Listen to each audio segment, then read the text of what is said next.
नमस्कार, स्वागत है आपका हमारे एक नए वीडियो में। आइए शुरुआत करते हैं एक ऐसे तीर्थ से जहां भगवान अधूरे होकर भी संपूर्ण हैं।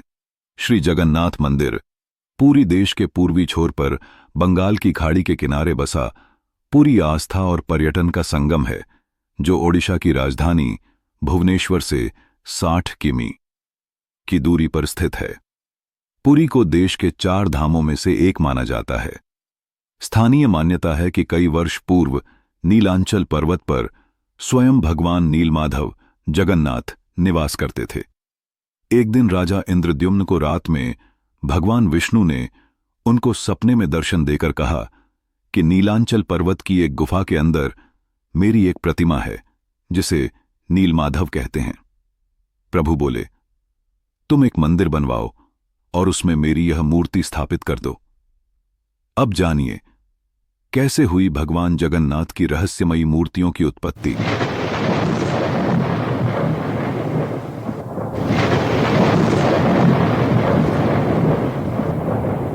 नीलांचल पर्वत पर सब्र कबीला था, जिसका मुखिया विश्ववसु भगवान नीलमाधव का उपासक था और उसने मूर्ति को गुफा में छुपाकर रखा था।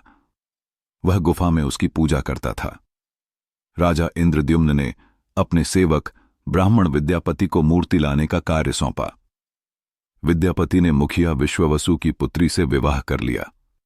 कुछ दिनों के बाद विद्यापति ने अपने ससुर विश्ववसु से भगवान नीलमाधव के दर्शन करने की इच्छा व्यक्त की। पहले तो विश्ववसु ने मना कर दिया, परंतु बाद में बेटी की जिद के कारण हां कर दी। विश्ववसु विद्यापति की आंख पर पट्टी बांधकर भगवान नीलमाधव के दर्शन कराने ले गया। विद्यापति चतुराई करके जाते समय रास्ते में सरसों के दाने गिराता गया और बाद में सरसों के दानों के जरिए गुफा से मूर्ति चुराकर राजा को दे दी। विश्ववसु भगवान नीलमाधव की मूर्ति चोरी होने से बहुत दुखी हुआ। अपने भक्त के दुख को देखकर भगवान भी दुखी हो गए और उसी गुफा में वापस लौट गए। जाते समय उन्होंने राजा इंद्रद्युम्न से वादा किया कि वह उनका एक विशाल मंदिर बनवा देगा, तो वे उनके पास जरूर लौट आएंगे। राजा इंद्रद्युम्न ने एक विशाल मंदिर का निर्माण करवाया और भगवान विष्णु से मंदिर में विराजमान होने के लिए प्रार्थना की। भगवान ने कहा कि द्वारका से बड़ा टुकड़ा समुद्र में तैरकर पुरी तक आ गया है, उससे तुम मेरी मूर्ति। राजा के सेवकों ने टुकड़े को तो ढूंढ लिया, पर वे सब मिलकर उसे उठा नहीं पाए। तब राजा ने सब्र कबीले के मुखिया नीलमाधव के अनन्य भक्त विश्ववसु को उस भारी टुकड़े को लाने के लिए प्रार्थना की। सबको बहुत आश्चर्य हुआ जब विश्ववसु भारी भरकम लकड़ी को उठाकर मंदिर तक ले आए। राजा इंद्रद्युम्न में उस लकड़ी के टुकड़े की प्रतिमा बनाने के लिए कई कुशल कारीगर लगाए, पर उन कारीगरों में से कोई भी लकड़ी में एक छैनी तक भी नहीं लगा सका। तब सृजन के देवता भगवान विश्वकर्मा एक बुजुर्ग व्यक्ति का रूप धरकर आए। उन्होंने राजा से भगवान नीलमाधव की मूर्ति बनाने की इच्छा व्यक्त की और अपनी शर्त भी रखी कि वे 21 दिन में मूर्ति को एकांत में बनाएंगे। उन्हें कोई मूर्ति बनाते हुए नहीं देख सकता।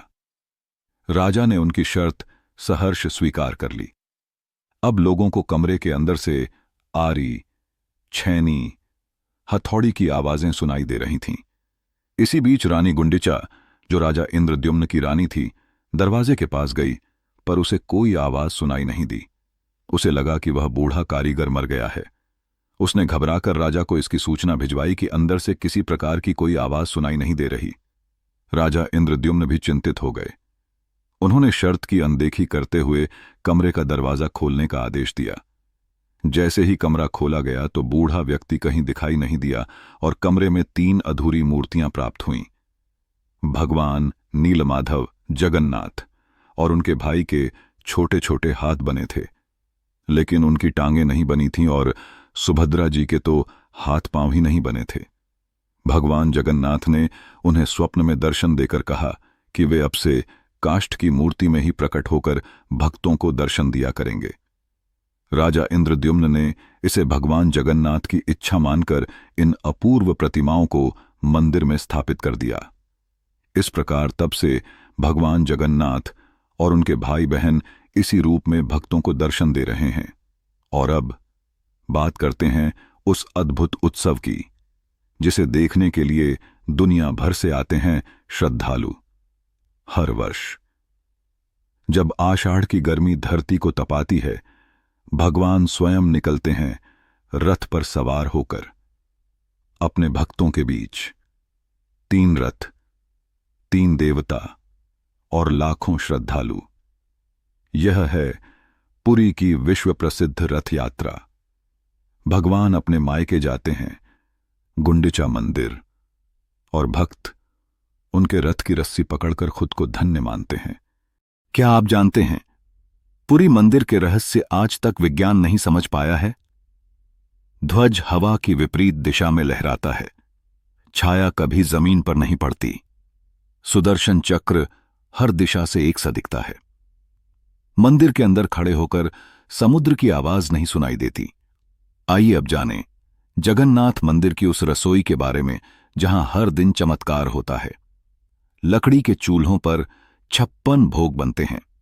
7 बर्तन एक दूसरे पर रखे जाते हैं, लेकिन सबसे ऊपर वाला पहले पकता है। हजारों लोगों को भोग मिलता है, लेकिन एक भी अन्न कण व्यर्थ नहीं जाता। यह केवल मंदिर नहीं, यह है आत्मा से परमात्मा तक की यात्रा। यहां हर भक्त को लगता है जैसे भगवान केवल उसी को देख रहे हैं। यही वो धाम है जहां चैतन्य महाप्रभु भगवान में विलीन हो गए थे। यही है मोक्ष का द्वार। श्री जगन्नाथ जी की महिमा अनंत है। वे केवल एक देवता नहीं, भक्तों के प्रेम और विश्वास के केंद्र हैं। उनकी रथ यात्रा और रहस्य भक्तों को यह अनुभव कराते हैं कि ईश्वर सदा हमारे साथ हैं। अगर आपको ये जानकारी अच्छी लगी तो कृपया वीडियो को लाइक करें और चैनल को सब्सक्राइब करना। जय जगन्नाथ।